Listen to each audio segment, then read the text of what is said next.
Le principal parti d'opposition sud-africain, l'Alliance démocratique, est le grand vainqueur des élections municipales dans le pays. Vendredi, le président du parti a déclaré que l'ADA était en passe de dépasser l'ANC pour devenir le plus grand parti d'Afrique du Sud.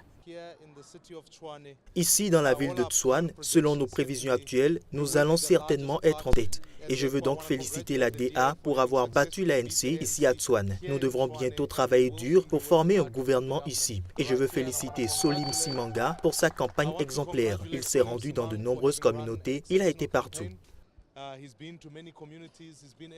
À Nelson Mandela Bay, la métropole qui englobe la ville industrielle de Port Elizabeth, l'ANC est battue de plus de 6 points par l'Alliance démocratique, 46,7% contre 40% après le dépouillement de tous les bulletins. Cette défaite dans la 6e ville du pays, un bastion historique de la lutte anti-apartheid, est un sérieux camouflet pour l'ANC et elle pourrait être suivie par d'autres échecs tout aussi symboliques à Johannesburg et à Tshwane, la métropole qui englobe la capitale Pretoria.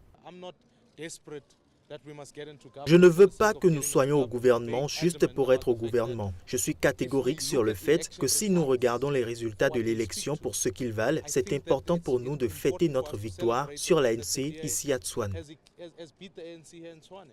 L'ANC souffre notamment de la percée de l'EFF, un parti de gauche radical qui participe à ses premières municipales. Avec près de 8% des suffrages au niveau national, la formation du populiste Julius Malema, un exclu de l'ANC, grignote dans les électorats, déçu par les promesses non tenues du parti au pouvoir. Nous allons attendre que les partis qui sont intéressés nous approchent et ensuite nous discuterons, a lancé Julius Malema vendredi, précisant que son parti ne participerait à aucune coalition formelle avec l'ANC. Les résultats définitifs doivent être communiqués par la commission électorale samedi en fin de journée.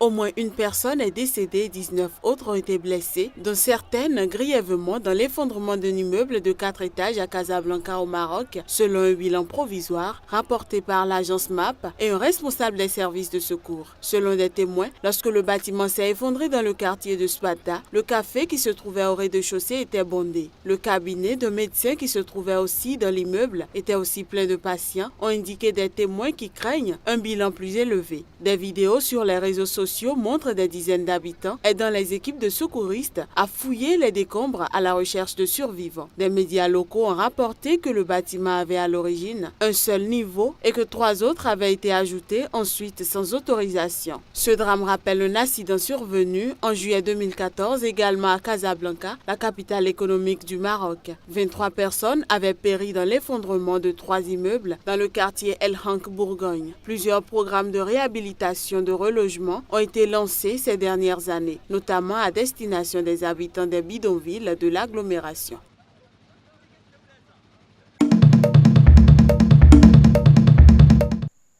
Les forces libyennes consolidaient mercredi leur position conquise dans le fief du groupe État islamique de Sirte avec l'aide des raids américains. Selon un responsable, ils faisaient face dans leur progression aux snipers et aux mines posées par les djihadistes.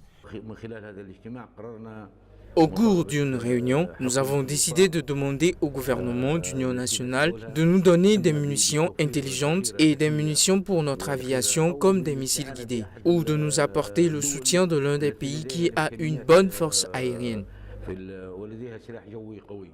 L'aviation militaire américaine a effectué lundi et mardi cette frappe contre des positions de l'État islamique à Sirte à la demande du Jéna, dont les forces peinent à reconquérir cette ville tombée aux mains des djihadistes en juin 2015.